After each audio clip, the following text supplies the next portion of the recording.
Thank you, Pat, for the introduction. And let me just tell you what an honor and a privilege it is to be the director of the Institute of Politics here at ASU.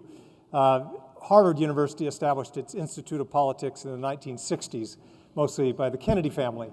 And so that's been there for a long time. More recently, University of Chicago, David Axelrod, the founding director there. Cheryl and I have been able to be at both institutions. And so it's wonderful that ASU now will have its own Institute of Politics, where we'll have speakers like Mark Cuban come in. We'll have fellows who will be here on campus to meet with students, have office hours, to do seminars, and we'll fund scholarships and do workshops for people who want to get into public service, whether it's elected office or otherwise. But speaking of... And I just got to say, I founded at Indiana University a bar. So I'm trying to catch up to you. We'll talk about some of that. It's coming. But Mark and I, we've known each other for more than a decade now. We've had the privilege, our family liked the best, of actually going to Shark Tank and watching an episode being filmed. That was quite something.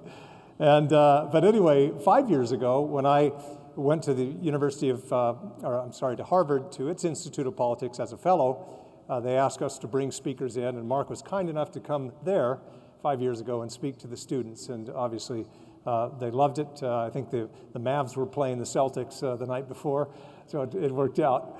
But no basketball question. I just don't have one of those. I'll talk about foreign trade. I'll talk about international trade. I won't talk NBA trades. But last night, let's get real. No, there was no last night. No, I thought it was really neat, though, to be there and to hug Luca's father, there, and his agent, and all I said to him, I gave him a big hug, and I said, it wasn't my fault. Well, anyway, we'll put that aside from now. Please. We have ASU students here, so let's talk a little about college. But before we do that, talk a little about your own childhood. Pittsburgh, Pennsylvania. Yep. Who, when you were growing up, who did you look up to? Who was a source of inspiration? Were they athletes, politicians? My dad. 100% my dad. My dad did upholstery on cars. So if you had a rip in your car seat in your car, you took it to my dad. And he did that his whole life, basically.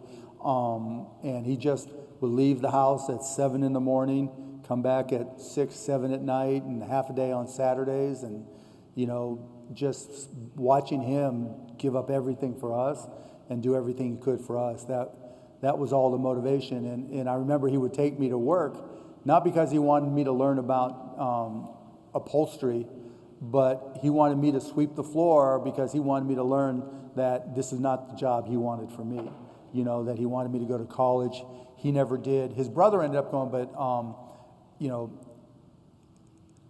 my mom never went to college. My dad didn't go to college, so that was like they wanted to show me the path.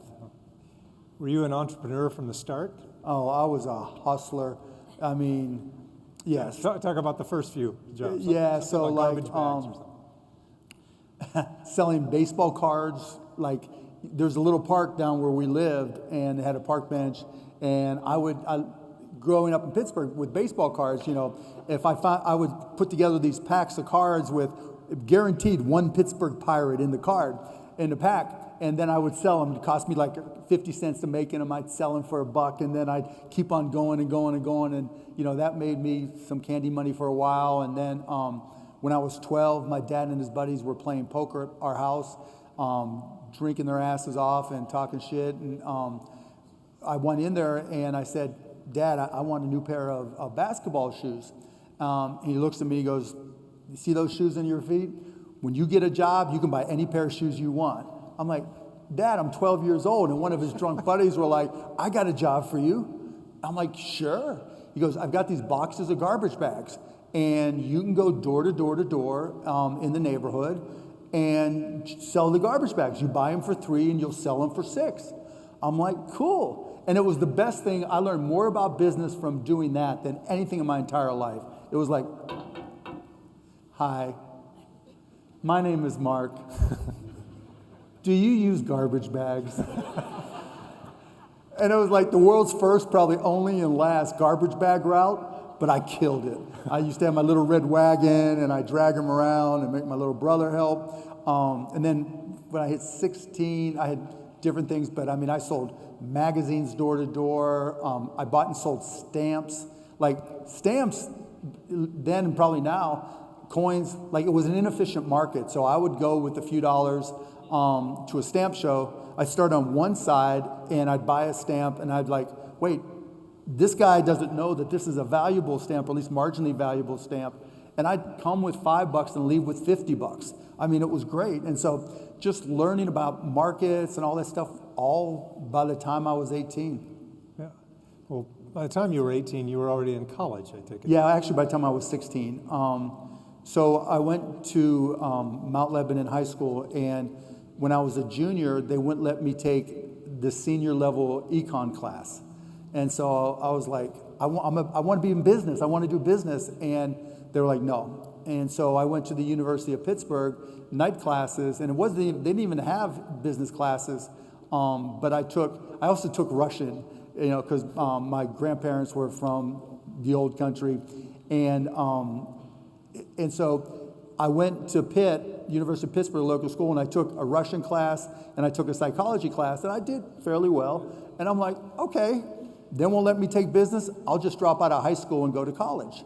And that's what I did. So I went to Pitt for a year, but they didn't really have a true business school. So I transferred to Indiana University, go Hoosiers, because of the list of the top 10 business schools, it was the cheapest one. I was going to ask, what motivated that decision? Right? Yeah, and I mean, it was great. Like, this is back in the day where registration isn't like it is today. Like, literally, you would see a class you wanted to register for, and you would stand in line. And they would go and they'd write your name and everything. So I vividly remember, I'm waiting in the lines too long, and there's a class right there, and because it was like, here's all the MBA classes, and here's all the undergrad classes. And there was a class right there with a really short line, and it was for MBA statistics, K501. And I stood in line there thinking, okay, if they register me, I'll take the class. And so I snuck in, and they registered me. I'm like, oh shit. So I took the class, and I did well, but the best part of the story of that happening, you talk about just the luck of randomness, the guy who taught me that class was a guy named Wayne Winston. And fast forward 20 and a little bit years later, I bought the Mavericks. And I just happened to be watching Jeopardy, and on comes Wayne Winston, and he's killing it, right? So I'm watching Wayne Winston kill it, right? And I'm like, good for you, Wayne. And not a month later, I go to Indiana to watch the Mavs play the Pacers. And I hear, Mark, Mark, Mark. And it's Wayne Winston, my prof from when I was 18 years old taking MBA statistics. And he's like, let's talk, da-da-da. The way he taught that class for statistics, he used all sports analogies. So how did you learn all the different stat stuff? Just sports analogy. And he came to me and he goes, look, we've got these ways to analyze lineups in the NBA that nobody's doing. I'm like, you're hired. And he was literally, because I snuck into this MBA class when I was 18 years old in Indiana University and happened to see him on Jeopardy. And then he came to the game and we got together. He became the first full-time analytics guy in the NBA, and we won so many games because of his lineups. And you just never know how things are going to turn out. That's awesome. We'll talk a little more about politics in a minute, but when you were in college, did you think about politics? This was Jimmy Carter. Yeah, I dated myself. Yeah, I actually voted my first time. I voted for a guy named John Anderson because I was always anti-incumbent no matter what. But yeah, my only politics were, okay, should I go to this bar or this bar? And if I stay out too late, will I be able to get up for class? I mean, no, I've been anti-politics forever. I literally would vote for either somebody who was not an incumbent or the candidate that would do the least. Because I don't want politicians to do anything. As an entrepreneur, it was scary to me what politicians might do. I didn't care about tax rates. I just leave it alone, so whatever I start doing, I can keep on doing. And it wasn't until 2016 and Donald Trump running, that's when I kind of changed. One news outlet, I think, said that one of your jobs in college involved disco or lessons, or what was that? So I had the world's best job. So my mom, thank God, when I was like 12, used to say, you're going to have to learn how to dance someday if you want to meet girls. And I was like, okay. And so she would teach me the box step and all this stuff. But my dad had rhythm, and I had some rhythm. And back then, this was like disco era, and you'd go dancing. You'd go out and go dancing. And somebody saw me at a club having fun, and they're like, hey, we've got all these people that are going to sorority house for Parents Weekend. Would you come and teach some dance moves and some line dances? We'll pay you $25 an hour. I'm like, let's go. You know? And so I went to sorority houses one at a time and, would teach them. And then he got to teach individual lessons. Best job ever. Teaching sorority girls and their parents how to dance. Oh my God. If a genie popped up right there and there was the lamp, I'd be, take me back. We'll go out of order a little. Talk about Shark Tank for a bit. You once told me that, you've been a public figure for a long time, long before Shark Tank. Yeah. Part of the reason you got on Shark Tank, yeah. But you said that the man on the street didn't recognize you until you did Shark Tank. Yeah, it changed a lot of things. Talk about that. Yeah, I mean, people in sports knew me because of the Mavs, and I did Dancing with the Stars. Thank you. Google Mark Cuban Dancing with the Stars. That was the hardest thing I've ever done in my life. Literally, you go out there and it was a live dance doing like stuff I wasn't comfortable with, the jive and the rumba and all this other ballroom stuff. 22 million people watched us dancing live. And I just got to say, Floyd Mayweather was on my season with Dancing with the Stars. I kicked his ass. But then Marie Osmond took me down. But if you want a fun laugh, but in any event, so some people knew me from that, but Shark Tank just took it to a whole nother level. I mean, it just became like one of the top 2 shows watched on television, watched by families together on television, and just, and doing the show a long time, it became an institution. And the best part about it was, as time went on, people would come up to me all the time and say, my son and my daughter, we all watched the show together, and they're 12 years old and they started this business or that business. I had somebody chase me down on the streets in Manhattan to tell me about the slime business that their 12-year-old daughter had started. You remember the slime goop that was a big deal at the time, right? And they had made all this money because they watched Shark Tank. And now, like this last season, people were, by the way, Shark Tank Friday nights on ABC, just saying. And now, people who grew up watching it are coming on the show. So, I was really proud to be part of it because, I truly believe the American dream is alive and well. And as much as we can talk about politicians and the role they have, when it comes to making America what it is, entrepreneurship, you don't talk about the Canadian dream or the Mexican dream. You talk about the American dream. And even people from outside the country know about the American dream. That's what makes us different. Everybody in this audience, I'm sure, at some time will or already has that feeling in their stomach, where you have this idea, and you're like, I got this idea. And you go, Jeff, what do you think? And Jeff goes, oh, that's a good idea. And then you go on Google, and you're like, oh, nobody else is doing it, not thinking 50 companies have gone out of business doing it. But that's what makes us different. There is no other country in this world where people think to themselves, can I come up with an idea for a business? That's what makes us special. And Shark Tank, I think, it had a big say in that. That, it shows so much in replays now that you can't turn on, television or go on Hulu or go on YouTube and not see replays. So, being part of that was really exciting to me. You have a lot of fans in Turkey because of Shark Tank. Oh, is it on Turkey? Yeah, it comes on. So, take us behind the scenes at Shark Tank. What does the viewer not see? What does the viewer not see? Just how much of an idiot Kevin is. He's a nice guy, don't get me wrong, and I like Kevin a lot. But he would say the same thing about me, and that's fine. But The deals walk in the door, we know nothing about them. They say, Mark and Jeff are coming in, and that's all we know. And they sit up there and they start pitching on the carpet. And on television, it can be 10, 14 minutes, depending on how they edit it. In real life, they can go an hour, hour and a half, 2 hours. And if it's really a good deal and we're intense about it, like the animosity you see between the sharks to get a good deal is real. And I've had some great deals come out of there. And now they've really just come to fruition, some of them. Anybody here use Dude Wipes? Well, if you don't use Dude Wipes, get your ass to the store. Literally get it. Get your ass to the store.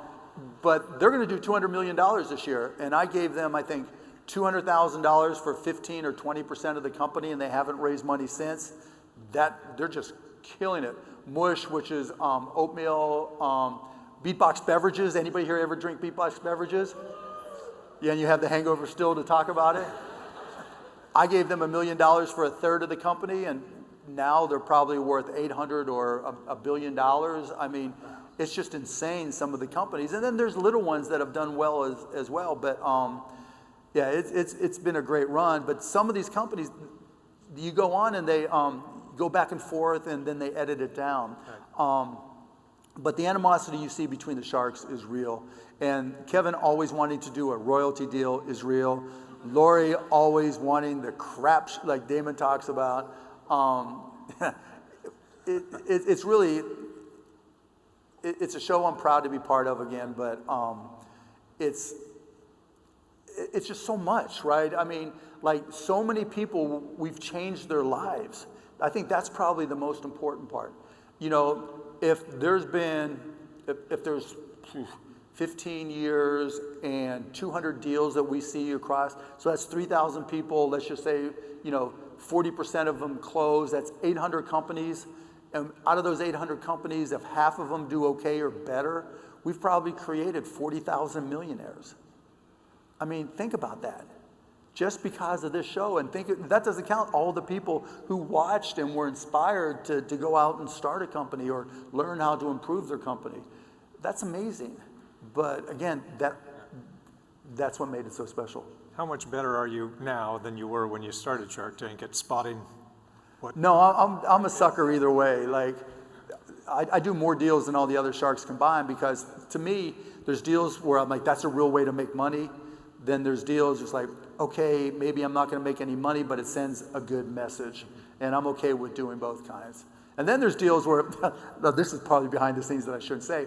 Like, there are times when Lori and Kevin just drone on, and Robert just drone on forever. They're like, this deal that should have taken 20 minutes to get them and get their butts out of here, we're in there for 90 minutes. I'm like, screw it. I'll make you an offer. I'm bored. Let's just get the hell out of here. And that probably happens too often.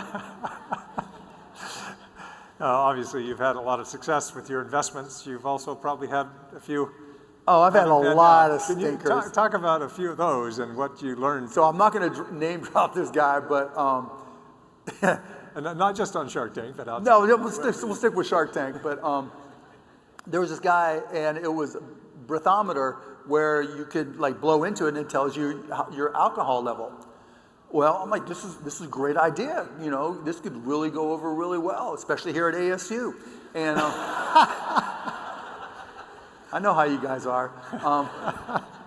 But, you know, so we do a deal with somebody. I follow him on Instagram. And I follow not just the business, but the CEO. And all of a sudden, this guy is on this island. And he's in Vegas. You know, and you know the typical Vegas pictures, holding up the bottle, going, and I'm like, you're supposed to be grinding it out. You told us you were going to work 24/7. And every single picture is him just torched out of his mind. And it was probably 8 months later. It's like, Mark, I don't know what happened. We don't have enough cash. It's like, so I've had a few of those. I thought you were going to say he went and tried to sell at my alma mater, BYU. BYU, no, that didn't go over very well. No. Yeah, so there was a bunch of those where, you know, you just misjudge the entrepreneur, or other ones where it's like,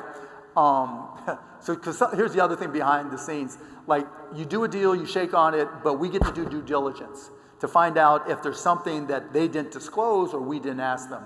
And I can't tell you how many times, you ask them on the show, how much debt do you have? And they'll say, I got no debt. And then you do the due diligence, and they got $250,000 in credit card debt. And we're like, that's credit card debt. That doesn't count, right? That's not debt.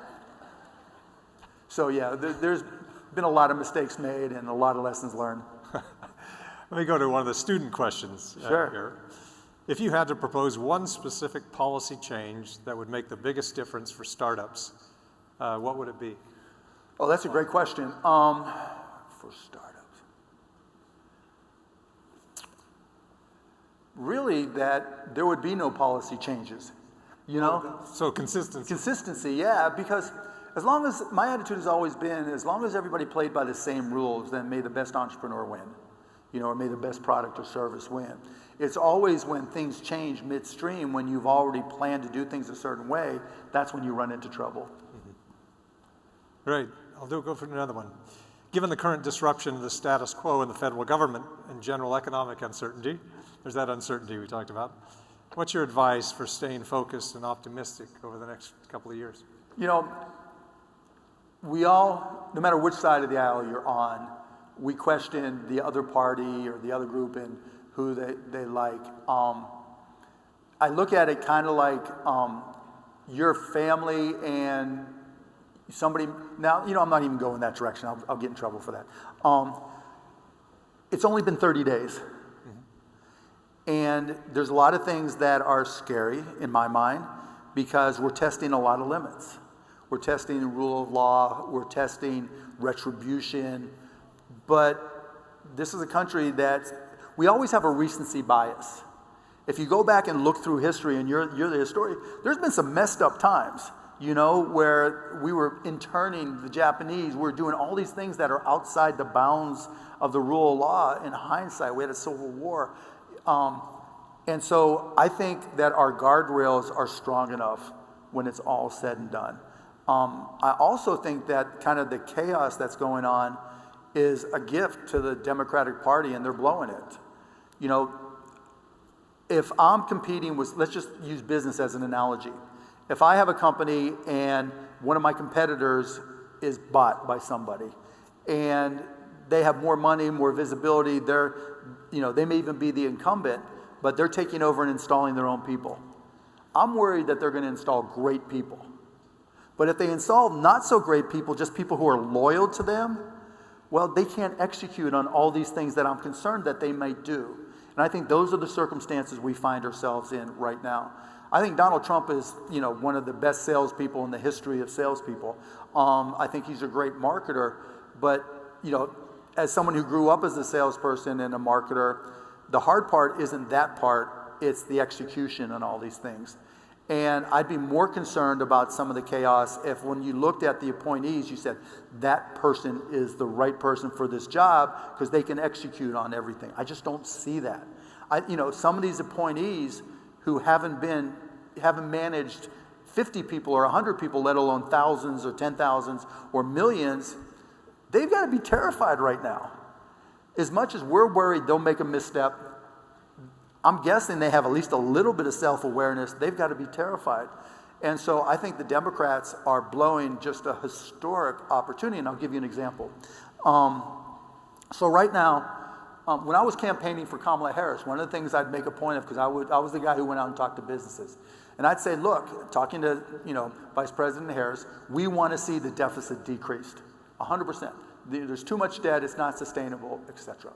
And here, Trump and company and Elon cutting people left and right. Now, how many you can argue about, how you can definitely argue about.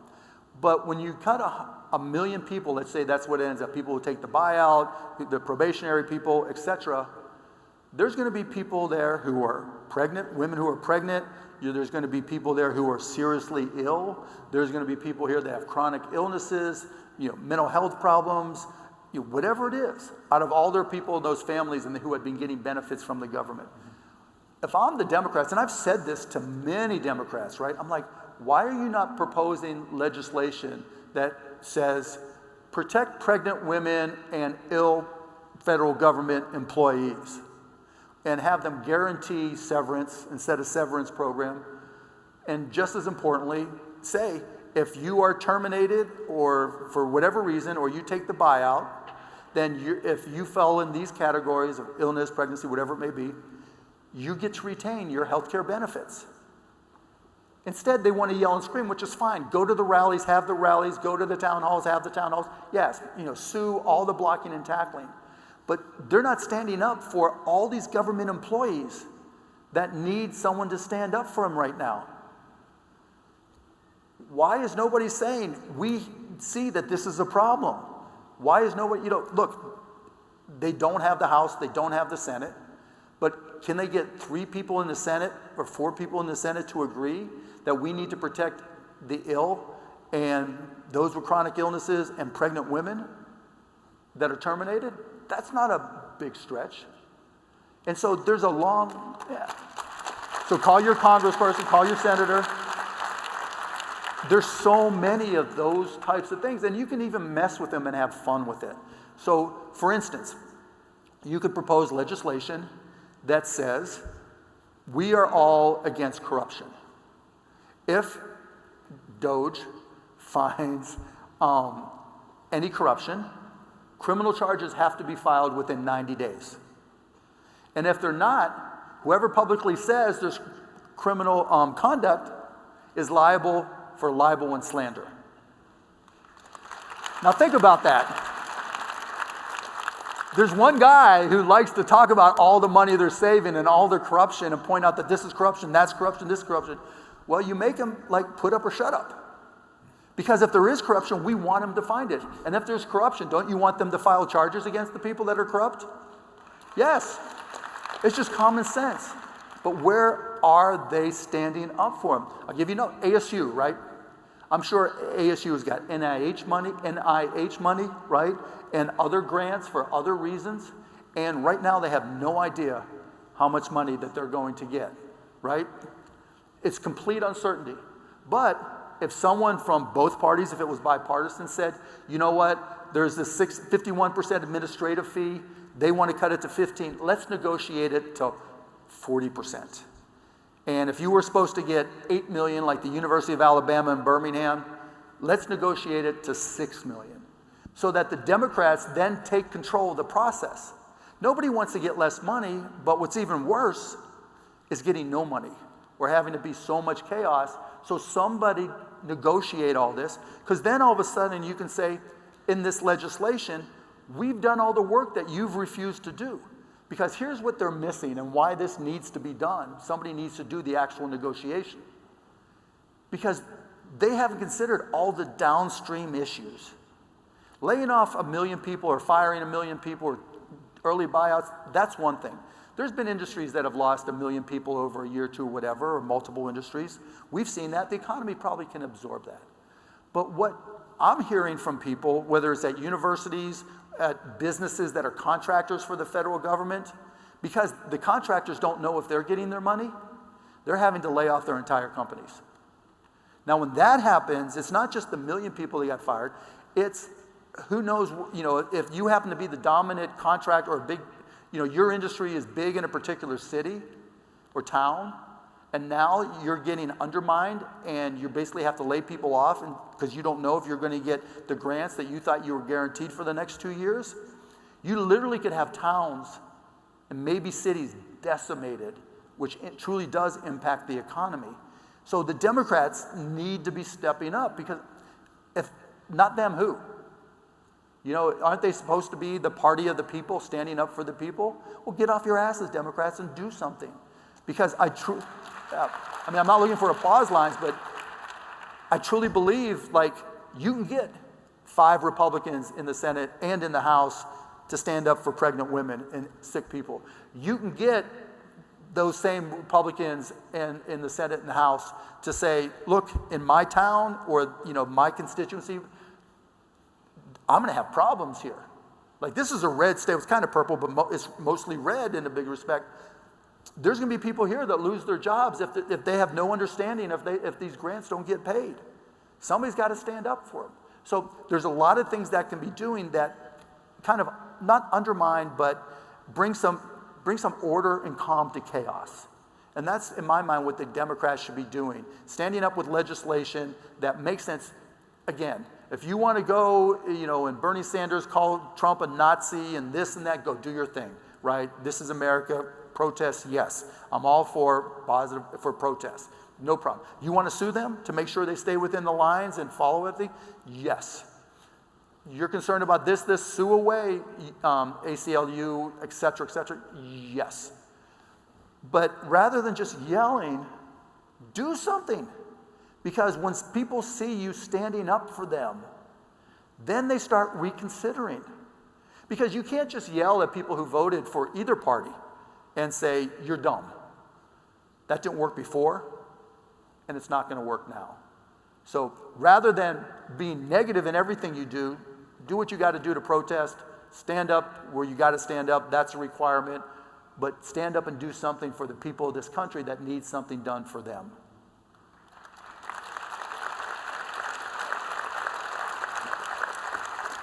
Talk about a big issue that everyone's dealing with, AI and automation, rapidly evolving. What advice would you have for students on how to deal with that, and university leaders as well? Has anybody here not used ChatGPT or something similar? You've not used it? Anybody? Bueller? No. You're not old enough to know that. You haven't? Yeah. You haven't heard of Bueller, or you haven't used it? Okay. Gotcha. However smart you are, if you're smart, whatever your strengths are, whatever it is, AI can make you better at it. That's it. Period, end of story. And if you go back through history, there's always, I remember, look, I'm old enough, I started selling PCs back when, in order to be able to sell a spreadsheet, I had to pay money to go get certified in order to sell Lotus 123. It's just insane in concept. And walking in, selling people their first PCs and their first software is the same feeling as it is now with ChatGPT, Gemini, Grok, etc. Because people were terrified. They're like, if I can do all this typing, why do I need a secretary? I took typing in high school. You know why people took typing in high school? Because people thought if you didn't type 55 words a minute, right, you weren't going to be able to get a job as a secretary. That sounds insane today, but AI is the exact same thing. All these things that we just assume are going to stay the same won't stay the same. And every tool is a tool that gives you a competitive advantage, whether it's trying to do better at your studies, whether it's trying to do better in your job. There's going to be two types of companies in this world. Those who are great at AI and everybody else that they put out of business. You have no choice. You have to know it. And again, I had these exact same conversations back in the day. You have to learn how to use a PC. Sounds insane now, doesn't it? You have to know what a spreadsheet is. I mean, what a word processor is. People were terrified of word processors, of databases. That's the same now. Now you read these studies that, if you use large language models of ChatGPT too much, you start losing your critical skills. No, I disagree with those. Because it doesn't matter what it is that you love. If you're curious, it's just a better rabbit hole. Yes, so they're going to hallucinate and give you misinformation sometimes. But last time I checked, doing a search, Google has a whole lot of misinformation. Or going on Reddit, God help you, right? Or TikTok, right? There's a ton. So don't be afraid of hallucinations. Always check and verify, trust and verify. But go down those rabbit holes and learn. Oh my God. And the videos that you're able to do now, maybe you're lucky and you're great at videos and you can be on the monitors at HUD in Washington, D.C. Not everybody got that. But to create whatever it is that you are, this just amplifies it. And if you're using it and you're using research tools, you're going to end up, for teachers here, teachers are going to have to do a lot more, questions in person to find out if somebody really knows something, and to find out what their analytical skills are. Just asking for a paper like would have happened in the past, last year or 2 years ago, maybe isn't going to cut it anymore. But the other thing I'll tell you, and I say this to any schools I've talked to, one of the big challenges, well, two big challenges for large language models, integrating some politics. The reason you saw Zuckerberg and all these guys kissing the ring in DC, they all have large language models that they see as trillion-dollar businesses, multi-trillion-dollar businesses. And one swipe of the pen, and by the president, and their businesses could be wiped out. So it made sense for them to be there. But the other element that's really critical and interesting for ASU is content. You read a lot more now saying that large language models, they've run out of things to index and train on. And so they're actually creating synthetic information, which I don't think is viable for everything. But ASU does research in politics, you do research in all these things. Every single day, somebody here comes up with something new that somebody had not thought of before. The question is, what do you do with it? In the past, you would have published it because publish or perish, right? Not anymore. Publishing, forget the perish, right? You know what? If you publish, you will perish. Think about how different that is and what that means. Because if you publish it, the reason you'll perish is it's going to be public, and the large language models are all going to index it and train on it. So effectively, you've shared it with the world in a way that these models are reasoning to try to help everybody else use. If it's me and I'm publishing, and I'm actually creating stuff, I'm keeping it to myself and licensing it, or having ASU put together a program, or having the Institute of Politics. Like all the research you guys do, you should be selling it to one of them to create more revenue, or keeping it to yourself. Because you don't want, you just worked 5 years on this research program and you come up with something really amazing, and even if you patent it, all of a sudden now you do a question about it in ChatGPT and they give you, a better summary than you wrote in your PhD. And so you've got to be careful what you publish, because you want to retain control of all your intellectual property. And so anything unique that you do, don't just make it available to everybody.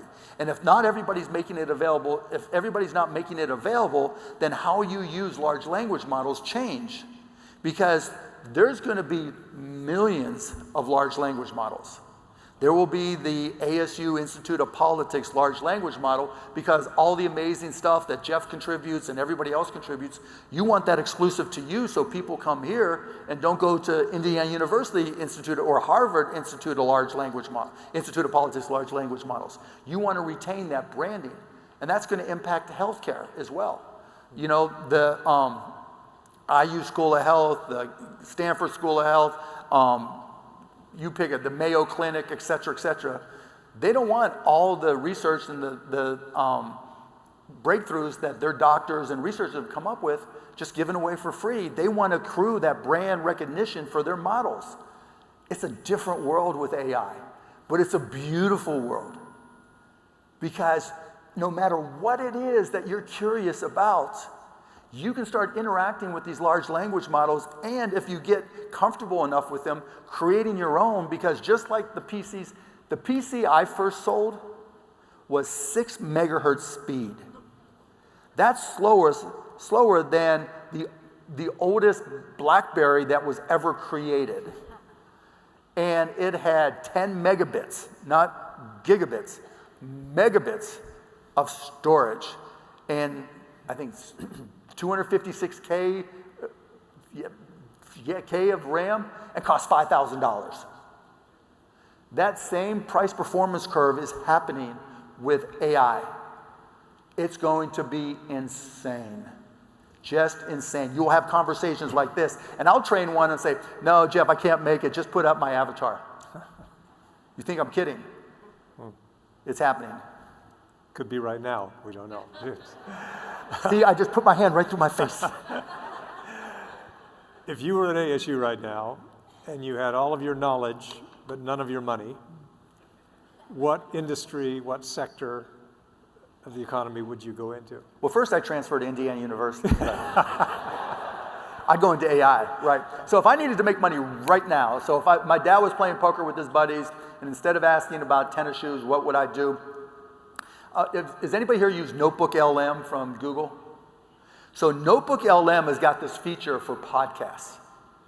It is insane. You can take any PDF, and you feed it to it. And depending on how long, how many pages, 3 minutes, 5 minutes, 10, 15 minutes later, it turns it into a podcast. Literally, it's like us having this conversation. And so if someone took the transcript of this and you wrote into it, do a summary of Jeff and Mark's conversation and talk to us about it and what you think. Literally asking this large language model to do a podcast of what it thinks.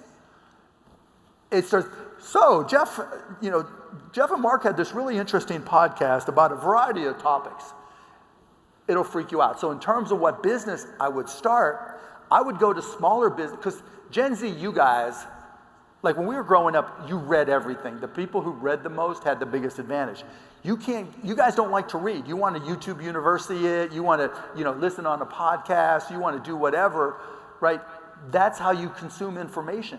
And so stuff that by default in a lot of businesses, training manuals, service manuals, onboarding stuff, health benefits, and manuals.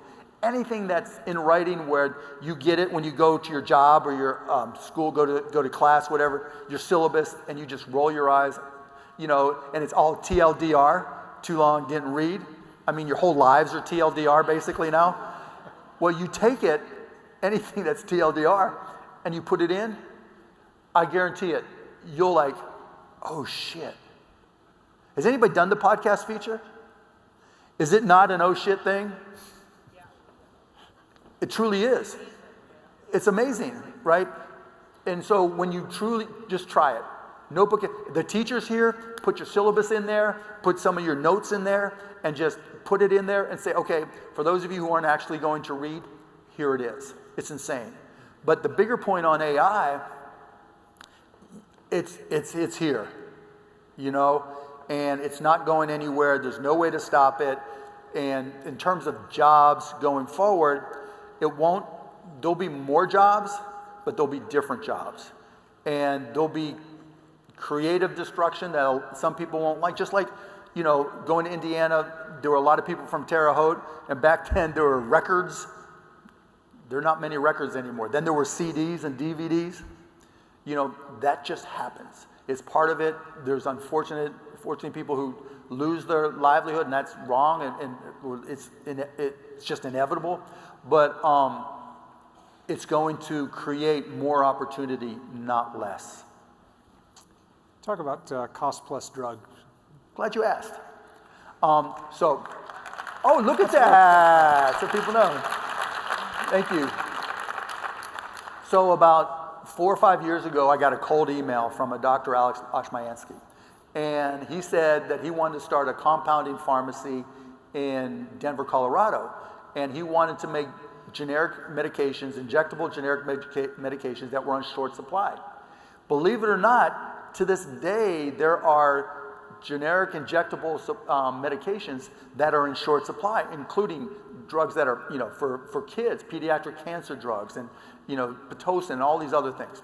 And I'm like, well, that's great, but that's not exciting because it's very limited, even though it's very needed. And so it was right around the time the pharma bro, Martin Shkreli, was going to jail. And I asked him, how is this dude, able to take this drug, Daraprim, and jack up the price 750% or whatever it was? And I started, looking at it, and it became really obvious that the reason was that there was no pricing transparency at all with medications. If you think about the process when you get something prescribed to you, it's, oh, Jeff, Mark, you need yada, yada, yada. What pharmacy do you use? That's it. Nobody asks, about the economics. Can you afford it? Nobody knows the price. And there are plenty of people with high deductible plans, high co-insurance, no insurance. We've heard the stories, maybe seen the stories where someone's in line in front of us and they realize what the price is going to be and they can't buy their medication. And it's heartbreaking. And so I said, well, look, if there's no transparency, let's create a company. We'll call it costplusdrugs.com. That's fully transparent. So if you go to costplusdrugs.com, I'll say it again for those in the back, costplusdrugs.com, and you put in the name of the medication you're interested in. We have about 2,500 of them, not all of them. We're going to show you our cost. So there's a cancer drug called imatinib. And if you just walked into a drugstore and just say, I have a prescription for this, they might charge you anywhere from $200 to $2,000. Well, you go to costplusdrugs.com, you'll see our cost, depending on the potency, is $22. And we mark it up 15%. And if you want it mail order, then we have a pharmacist that works for us that we charge $5 to review everything to make sure there's, you have to fill out a form saying what other meds and supplements and everything you take. And then there's $5 for shipping and handling, and we'll ship it to your door. Or we have an affiliated network, so you can go pick it up. But the fact that we only mark it up 15% means that for that imatinib, instead of it being $200, $500, $2,000, it's going to be $24. I mean, I literally had a friend call me up. Thanks. There are just so many examples of that. I mean, there was multiple. One of the smartest things that we did was we actually published our price list. Nobody had ever published a price list for medications. Like if they came on Shark Tank to talk about the drug industry, I'd be like, get the hell out of here. This is like awful. But no one ever published their price list. So we published our price list. And what that enabled researchers to do is compare the price that Medicare paid for the drugs that we carry to our cost. And so there's all these research reports that have come out saying for these 9 urology drugs, if the CMS, the federal government, had bought them from costplusdrugs.com, they would have saved $900 million a year. For these oncology drugs, it was $1.6 billion a year. The FTC did a probe of pharmacy benefit managers saying that they overcharged by $7.3 billion a year, and they used our data. And so now we can be smarter shoppers.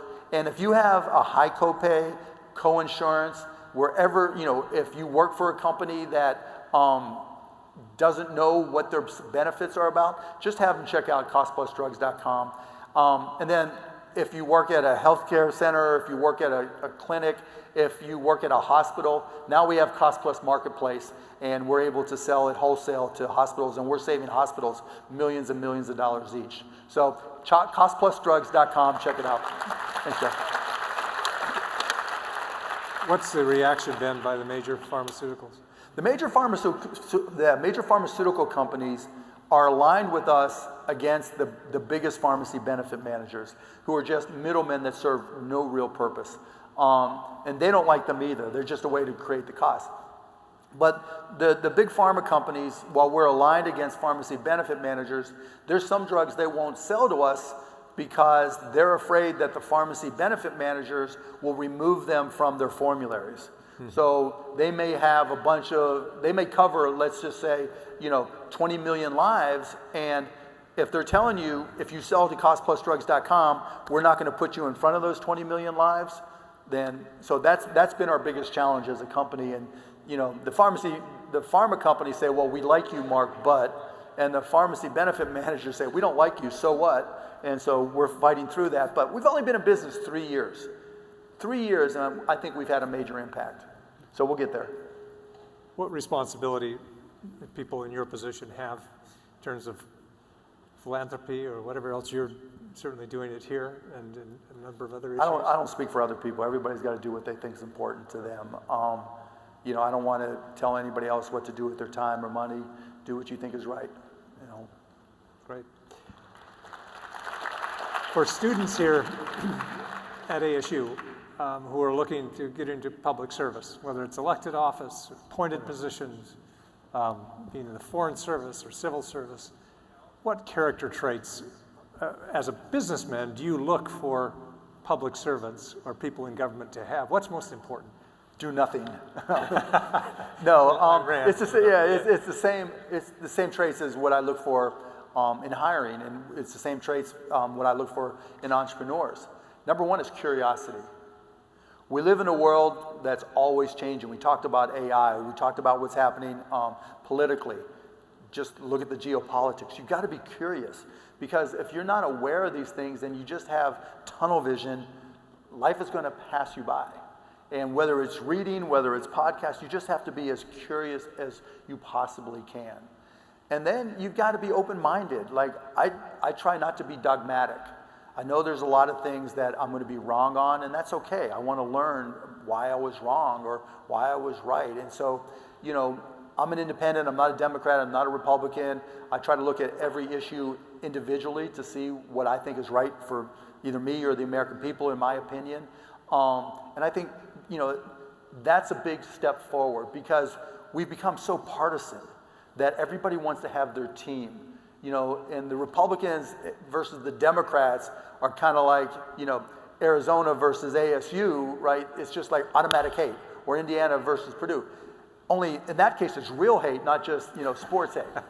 And so I think, don't walk in. It's okay to go work, you know, if you line one way or the other, it's okay to go work with the Democratic Party or the Republican Party or the Forward Party or any party or no party. But when you get involved, go in with an open mind. Don't go in thinking they have all the answers. Go in thinking, I have a lot to learn, but I also have a lot to teach. Because your perspective, you know, the millennials used to think they were the first digital generation, and they had this big advantage because they grew up with it all. But now you're the AI generation, and nobody in politics that I've seen really gets AI. So you have a huge, huge, huge advantage. And so go forward and participate for sure, but keep an open mind and pay attention to the tools and have confidence in yourself. And I think if you do those things, whether it's in business, whether it's in politics, whether it's as a student, just if you're always learning, always curious, always adding. Steve Jobs, I think, said it best. He said, everything is just a remix. And if you think about it, everything is a remix. You start with this little ball of information, and then you just try to add everything to it, just slowly but surely. And the more you add to it, the more confident you get and the more you can contribute. And so go out and just learn. And again, you've got the greatest tools ever created with AI, and every single day, if not every single week, they're improving them. And so when you walk in the door, if you're the experts in that space, they have to listen to you. And because you know how to use these tools, you don't have to take the dogma from the Republicans or the dogma from the Democrats. Go in there and influence them the way you want the world to look. Because we need younger voices, and particularly now. We don't need people my age. I mean, it's just like, I mean, maybe only 25, but that's still too old for this. But we need younger voices who are aggressive in contributing. So that's kind of where I stand. Well, talking about being in the arena, one thing I've always appreciated about you is you are in the arena. I mean, whether it's you're everywhere. I mean, on Shark Tank, I wasn't as impressed with Dancing with the Stars as I was with the voiceover on The Simpsons. Oh, let me just tell you, season 8, yes, the Simpsons episode I did was the best. And it was so much fun. So they put me in a sound booth, right? And it's about me owning the Mavs and being a crazy owner and being a billionaire, and there being a billionaire handshake with me and Jeff Bezos and Mark Zuckerberg or somebody. And anyways, the best part was they put me in the sound booth, and I had to do this thing where cartoon me in The Simpsons was jumping off an arena like this, screaming, I'm out of my mind. And so they literally had me in this sound booth for 25 minutes saying, louder, louder, louder. You got to scream, I'm out of my mind, louder. So hunt down on YouTube my Dancing with the Stars and my Simpson episode. You'll be duly impressed. Well, about being in the arena, you've never shied away from giving your opinion. No. You mentioned you're political independent. You've supported Republicans. You've supported Democrats. In the last race, you supported a Democrat, but I noticed the day after the election, you wrote a tweet, an X, saying congratulations. Yeah, of course. Mr. President, you're my president, kind of thing. Then what's the obligation of every American? And is that what gives you hope that there are institutions out there. We have a history that. It's not so much that I believe in who the president is. Look, I stood next to Joe Biden and he about fell asleep, you know? So it wasn't like I was so excited about that. I just wasn't a fan of Donald Trump and some of the Republican policies. So I campaigned for Kamala Harris. But Donald won. President Trump won. And that's our president. But that's not our country. I can't say it enough.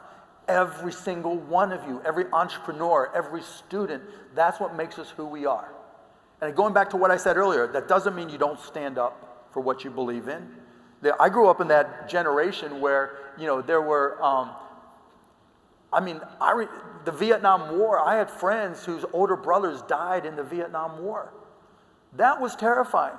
I remember the day they ended the draft when I was 15, because you had to register at 16, bawling my eyes out. Literally, I have this vivid imagination. That shit was scary, right? It's like I would have gone, I would have served proudly, but I was terrified that I'd get drafted and picked. And back then, you know, Buffalo, Springfield, and all, you know, for what it's worth, hey kids, what's that sound? Everybody, you know, those were motivating to us. In this generation, then like now, stand up for what you believe in, but it still comes down to who we are as a country. And the things, there's, like we talked about earlier, there's things I think the Democrats should do. But he's our president. You know, let the people who are going to call names. Great, I don't need to do that. Let the people who have ideas contribute their ideas. And when you see things that you think aren't right for this country, you think he's violating some law or just stand up, tell somebody, you know. And hopefully the people know, you know, the ACLUs, et cetera, will sue them when they go out of bounds. But for you, stand up and be you. Stand up and know this is your country. He's 79 years old, you know. He's not 21. What's going to happen between now and when you're 79? That's what matters. And look, there's things that terrify me that he's doing, things that I do differently, things that I'll stand up against, but not everything. Not everything he's doing is wrong. And when I agree with him, I'm going to support him. Like, he's had people reach out, I don't know if he did it or somebody, people from the healthcare group, CMS and everything, they've reached out to me and I've had conversations with them almost every day this week. I'm going to help him because this is my country. This is the country I love. These are the people I love, and I want to do everything that I can for this country. Just because I disagree with who the president is, he's still the president, but it's still our country. The president is a job. Being an American is a lifestyle, and in many cases a choice. And it's who we are that makes this country great.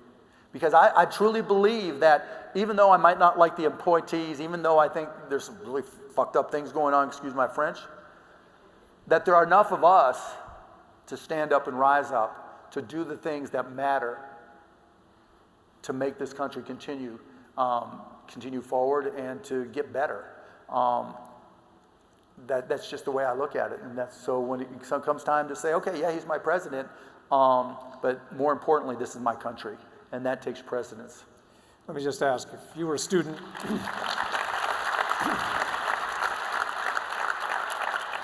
in closing, if you were a student at ASU, would you join the IOP?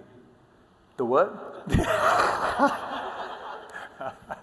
The IOP, the Institute of Politics. Oh, I'm like, okay, was this a TikTok thing I missed? Or, yeah. Oh, of course I would.